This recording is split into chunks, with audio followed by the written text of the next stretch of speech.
विषय पे आने से पहले जब उत्तराखंड में आते हैं और यदि आप एजुकेशन की फील्ड से हों तो एक अलग प्रकार की अनुभूति होती है।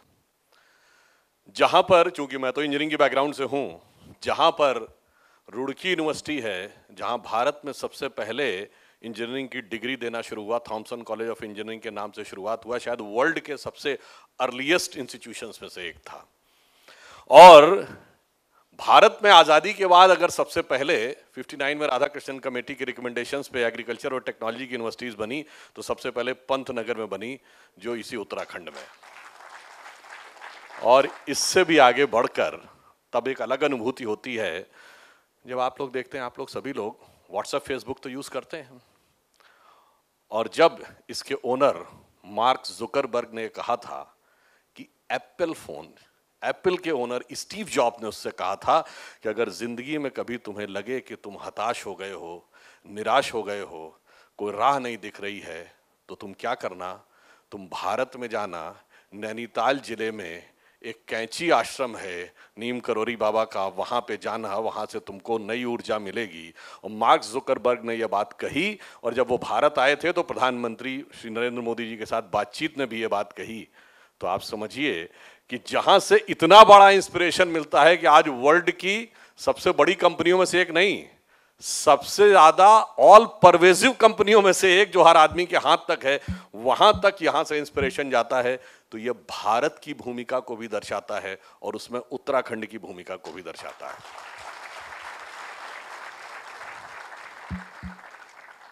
Now if we start on the issue of the education, अगर हम कहें तो if you want to become a leader in the education, then what you have to do. देखिए, बहुत स्पष्ट सी बात ये कहें कि अगर आप एग्जिस्टिंग चीज को फॉलो करते हैं तो you can become prosperous, you can attain a good position, good prosperity, good life, good luxury. But अगर आपको लीडर बनना है तो एग्जिस्टिंग चीज में से अलग हटकर आपकी एक दृष्टि होनी चाहिए कि what is going to be there in the future, and accordingly you can decide. इसका मैं एक एग्जांपल देना चाहता हूं। You all must be knowing कि जब अमेरिका ने अपना एटम बम का प्रोजेक्ट स्टार्ट किया, the name of the project was project Manhattan, 1945 में चल रहा था, before the first atomic explosion was done on 16th of July 1945। Project Manhattan चल रहा था, तो उस समय प्रेसिडेंट थे ट्रूमैन, और ट्रूमैन के एक एडवाइजर थे जिनका नाम था एडमिरल विलियम ले। एडमिरल विलियम ले ने कहा कि mister president, this project Manhattan is going to be a utter failure. This project will never take off. This I am saying as an expert on explosive. अब बताइए, वो सही थे कि गलत थे? वो सही थे, because till that time the science of explosives were only limited to the chemical forces available in the explosive material. जो एक्सप्लोजन होता है वो तो केमिकल रिएक्शन से होता है ना, बट जिसकी बात हो रही थी वो एटॉमिक फोर्स था। केमिकल रिएक्शन क्या है?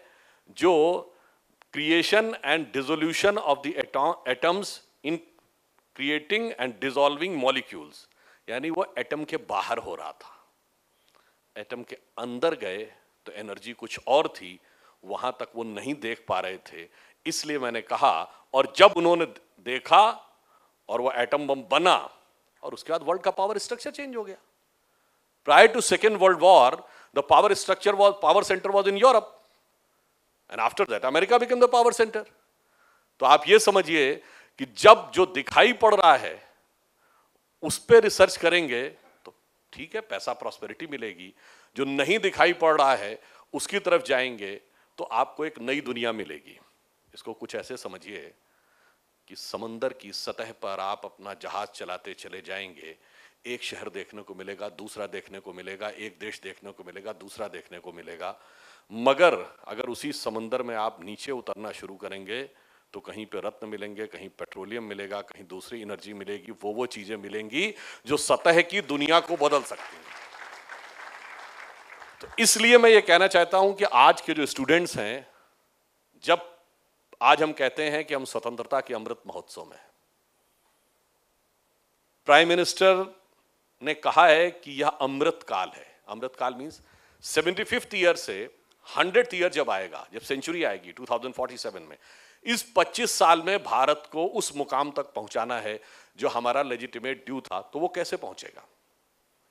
अगर हमारा लक्ष्य इतना ही रहेगा बच्चों का कि एक अच्छे इंस्टीट्यूट से डिग्री प्राप्त कर ली, फिर बहुत अच्छा हुआ तो एक फॉरेन की यूनिवर्सिटी से डिग्री प्राप्त कर ली, एक बहुत बड़ी कंपनी में जाके बढ़िया नौकरी की, लाखों रुपए महीने की, या बहुत हुआ तो एक अच्छा खासा बिजनेस कर लिया और उसके बाद जिंदगी खत्म।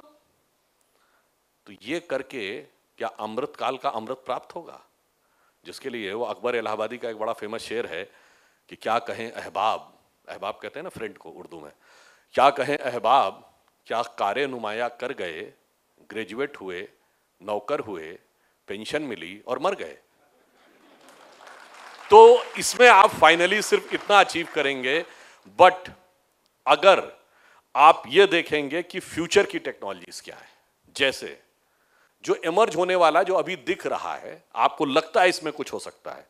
मेरा मानना है कि भारत के बच्चों को अगर यहां पे अच्छे इंस्टीट्यूशंस में रिसर्च करनी है, विदेश में भी रिसर्च करने जाना है, तो आर्टिफिशियल इंटेलिजेंस में जाएं, कंपोजिट मटेरियल में जाएं, जीनोम सीक्वेंसिंग में जाएं, नैनो टेक्नोलॉजी में जाएं, स्पेस टेक्नोलॉजी में जाएं। ये वो चीजें हैं जो फ्यूचर में जाकर इमर्ज करेंगी। और अगर आप अभी से इसमें जा सकते हैं तो आप सोचिए, तब आप फ्यूचर को प्रभावित कर सकते हैं। मैं डोमिनेट वर्ड नहीं यूज करना चाहता। और एक और बात समझिए, as far as the level of technology is concern, एक बहुत बड़े थ्योरेटिकल फिजिसिस्ट हुए हैं मिशियो काकू, उन्होंने ये स्ट्रेटिफिकेशन दिया है, the civilizations fall in 3 categories, level 1, level 2 and level 3। Level 1 civilization in terms of technology is that वो जिस प्लेनेट पर रहता हो उस प्लेनेट की सारी एनर्जीज को उसने एक्सप्लोर कर लिया हो और उसे यूटिलाइज करना आ गया हो।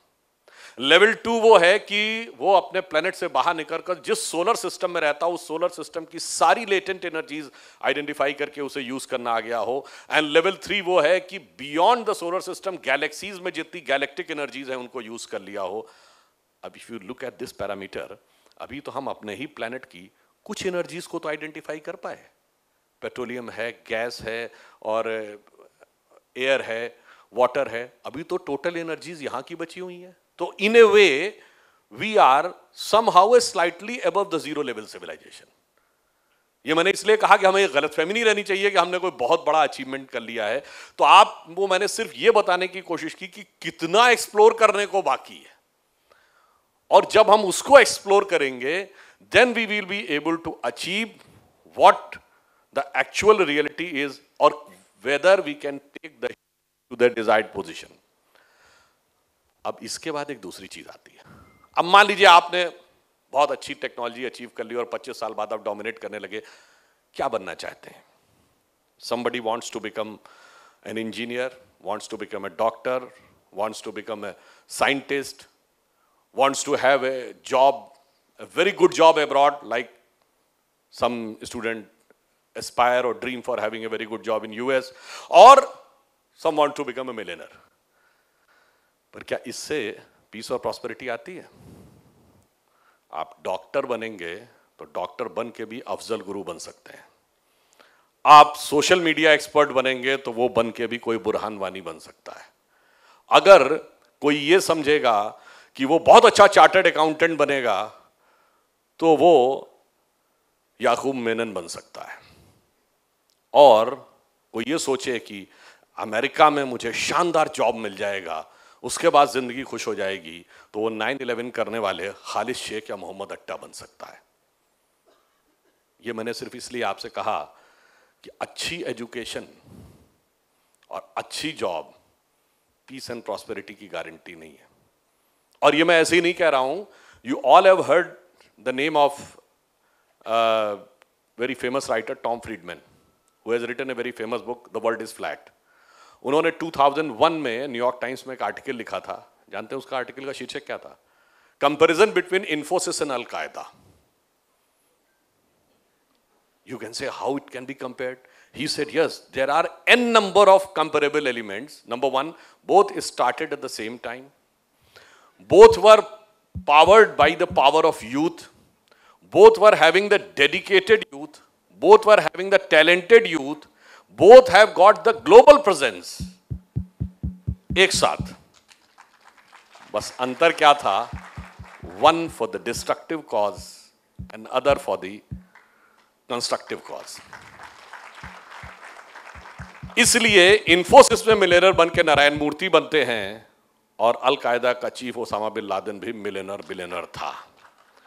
It means education is important, but more important is motivation behind the education. Sometime I can say motivation is more important than the education. Because if you look, अब मैं थोड़ा पीछे ले जाता हूं आपको, the India of the decade of 1930s, 40s. In the decade of 1930s, India was, in terms of education, one of the most uneducated countries of the world. Rate of literacy has 7% या 5% के आसपास थी। Germany उसी समय में one of the most literate and educated countries of the world। उस जमाने में हमारे यहाँ उतना परसेंटेज ऑफ लिटरेसी नहीं थी जितने परसेंटेज वहां ग्रेजुएट थे, उससे ज्यादा। India was politically सबजुगेटेड, Germany was one of the most powerful countries. हम इकोनॉमिकली बहुत पीछे, वो इकोनॉमिकली बहुत आगे। But look at the difference. The politically subjugated, uneducated, economically disastered India contributed to the world with Gandhi, and educated, powerful, economically superior Germany contributed to the world with Hitler. इसका मतलब होता है कि ये difference कहां से आता है। तो हमें ये समझना चाहिए कि एजुकेशन से ज्यादा मोटिवेशन इंपॉर्टेंट है। इसीलिए हमारे यहां देखिए किसका महत्व था। अब आप ये देखिए कि हमारे यहां जहां कहीं भी नॉलेज की बात आती थी तो नॉलेज एक चीज थी, उससे ज्यादा इंपॉर्टेंट थी वैल्यूज। अब आप कल्पना करिए, भगवान राम और रावण में तुलना करिए तो नॉलेजेबल कौन ज्यादा था? भाई देखिए, वैसे तो भगवान राम ब्रह्म के प्रतीक हैं, वो तो एक अलग विषय है कि वो ब्रह्म है तो ज्ञान अलग, पर जब वो लीला कर रहे हैं मानव रूप में तो रावण ज्ञानी ज्यादा है। फिर भी राम क्यों जीत रहे हैं? रावण के पास पैसा ज्यादा है, सोने की लंका है, रावण के पास पावर ज्यादा है, सब कुछ उसके पास है, फिर भी वो क्यों जीत रहे हैं? क्योंकि जब रावण हर चीज में ज्यादा, यहां तक कि रावण पुजारी ज्यादा बड़ा है, भगवान का पुजारी वो बड़ा है। वो कहता मुझसा पंडित मुझसा जोधा और न कोई दूजा है, अपने शीशों को काट काट शंकर को मैंने पूजा है। तो इतने बड़े पुजारी तो राम भी नहीं है कि सर काट के पूजा करते हो। फिर भी राम की कौन सी श्रेष्ठता है जो रावण की समस्त योग्यता और शक्ति पर भारी पड़ जाती है? वह है चरित्र। इसीलिए तुलसीदास ने लिखा राम चरितमानस, राम के चरित्र को मन में धारण करिए। और आज प्रॉब्लम क्या हो गई? इसीलिए हमारे यहां प्राचीन काल में, अब मैं उस पे आ रहा हूं, हम वर्ल्ड के टीचर नहीं थे, हम वर्ल्ड के नॉलेज बेस के सेंटर नहीं थे, हम विश्व के जगत गुरु थे। गुरु आज स्टूडेंट्स आते हैं पढ़ने, किस लिए पढ़ने आते हैं? If it is just the acquiring of some knowledge and information, आज तो बुक्स में अवेलेबल है, इंटरनेट पे अवेलेबल है। अगर आप इंजीनियरिंग के विद्यार्थी हैं और आपके मन में इकोनॉमिक्स के लिए इंटरेस्ट हो जाए, एक साल में 20 किताबें इकोनॉमिक्स की पढ़ लीजिए, आप इकोनॉमिक्स के एक्सपर्ट माने जाने लगेंगे। फिर क्या जरूरत है यूनिवर्सिटी में आने की? यूनिवर्सिटी में आने की इसलिए जरूरत है कि यूनिवर्सिटी आपके विचारों को, संस्कारों को सही दिशा में मोटिवेट करती है। अगर टेक्निकली नॉलेज पे जाएंगे तो गूगल के पास हम सब में से किसी से ज्यादा नॉलेज है, पर गूगल के पास नॉलेज है, वो दुनिया नहीं बदल सकता। दुनिया बदलने का प्रोसेस मोटिवेशन से आएगा। इसीलिए जब हम जगत गुरु थे तो क्या कहा जाता था? यहां लोग किस चीज की शिक्षा लेने आते थे? कहा जाता एतद देशे प्रसूतस्य सकाशादग्र जन्मना स्व स्व चरित्रम शिक्षेरन पृथ्व्याम सर्वमानवा। जहां अपने चरित्र की शिक्षा लेने पृथ्वी के सारे मानव आते थे। इसलिए हम जगत गुरु थे। हम उनकी personality, thinking process, thought process को टोटल ट्रांसफॉर्म करते थे। तो फाइनली आप ये समझिए कि अगर आपका मोटिवेशन सही है तो आप एजुकेशन के द्वारा सही दिशा में चीज अचीव कर सकते हैं। और वो मोटिवेशन आता कहां से है? वो सही दिशा में जाना है, ये आता कहां से? अभी आप कहेंगे चलिए तो पर्सनल लेवल पे बताया, मैं ग्लोबल लेवल पे बताता हूं। आज रशिया यूक्रेन की लड़ाई चल रही है, चाइना का एग्रेसिव मॉडल है। पिछले 70-75 सालों में पूरे वर्ल्ड की जियोपॉलिटिक्स किन चीजों से गवर्न हो रही है? एनेक्सेशन, चाहे 91 में कुवैत का इराक ने करने की कोशिश की हो, या सब्जुगेशन, या डोमिनेशन। यही तो करना है ना, या तो छोटे कंट्री को एनेक्स कर लेना है जैसे तिब्बत को चाइना ने कर लिया था, या फिर सब्जुगेट कर लेना है, और अगर सब्जुगेट भी नहीं कर पाए तो एनी हाउ डोमिनेट करना है इकोनॉमिकली, फाइनेंशियली, कि दूसरे देश पे हमारा कंट्रोल बना रहे। पर अब आप यही उदाहरण देखिए कि जब भगवान राम ने लंका पर विजय प्राप्त की तो क्या उसका एनेक्सेशन किया? नहीं। वहां कोई अपना वॉइसरॉय या डिप्यूटी अपॉइंट किया, यानी सब्जुगेशन किया? नहीं। क्या उससे कोई ट्रीटी साइन करवाई, यानी डोमिनेशन किया? नहीं। बस यही तो डिफरेंस है कि आज के इस वर्ल्ड में भी वो मोटिवेशन अगर कहीं से निकल सकता है तो भारत की धरती से निकल सकता है। कहने की बातें सब कहते हैं पीसफुल को एग्जिस्टेंस, मगर पीसफुल को एग्जिस्टेंस का भी जवाब व्यवहारिक दृष्टि से अगर दिया है तो हमने दिया है, और ये सिर्फ कोई एक धार्मिक विचार नहीं है। We are the only country in the world which never went for invasion, because we are the only culture in the world which are having no concept of conversion। तो ना हम किसी को बदलना चाहते हैं, ना किसी को डोमिनेट करना चाहते हैं। इस मोटिवेशन की वजह से ही पर्सनल लेवल और जियोपॉलिटिक्स में हम बदलाव लाने में सफल होते हैं। अब मैं छोटा सा एक दो साइंस का भी एग्जांपल देना चाहूंगा। देखिए, मोटिवेशन हमें कई बार साइंस भी बताती है, हम ध्यान नहीं दे पाते, बिकॉज ये सिर्फ वो नहीं है। नेचर में everything is connected, in the cosmic world everything is connected. जो आपको लगता है कि ये कंपार्टमेंटल है, कंपार्टमेंटल कुछ नहीं है। पहले एग्जांपल दे दूं तो शायद आपको बेहतर समझ में आएगा। जैसे आज से 50-60 साल पहले कोई ये कहता कि दिल्ली में एक फैक्ट्री चल रही जिसकी वजह से कनाडा में बर्फ पिघल रही है, तो लोग कहते हैं how illogical, how foolish you are, it's not possible. आपने क्या थर्मोडायनेमिक्स नहीं पढ़ी, हीट कंडक्शन नहीं पढ़ा, कुछ मीटर दूर की चीज नहीं पिघला सकती, आप कैसे कह रहे हैं इतने 1000 किलोमीटर दूर? पर वो कैसे पिघल रही है? Entire earth is a cosmic unit, वो कंडक्शन नहीं हो रहा है। उसी ढंग से पूरा वर्ल्ड यूनिवर्स एक कॉस्मिक यूनिट है, हर चीज के संकेत सब जगह होते हैं। अब छोटी सी बात, दो लोग इंडिविजुअली अगर मिलकर काम करें, मैथ्स में देखें ए और बी, तो ए स्क्वायर हो जाए और बी डबल हो जाए, बी स्क्वायर हो जाए, तो A square plus B square हुआ। पर अगर ए प्लस बी का होल स्क्वायर कर दीजिए तो क्या हो जाता है? A square plus B square plus 2ab, तो ये एडिशनल मिल जाता है। अब आप आइए फिजिक्स का एक एग्जांपल देखिए। कोई चीज किसी सरफेस पे ऐसे खड़ी रहती है, क्यों? एक एक्शन नीचे है और ऊपर का रिएक्शन उसको सपोर्ट कर रहा है। दोनों फोर्सेस अगर एक दूसरे को सपोर्ट नहीं करेंगे, वो अपने अपने फोर्स की तरफ खींच लेंगे, द सिस्टम विल कोलैप्स।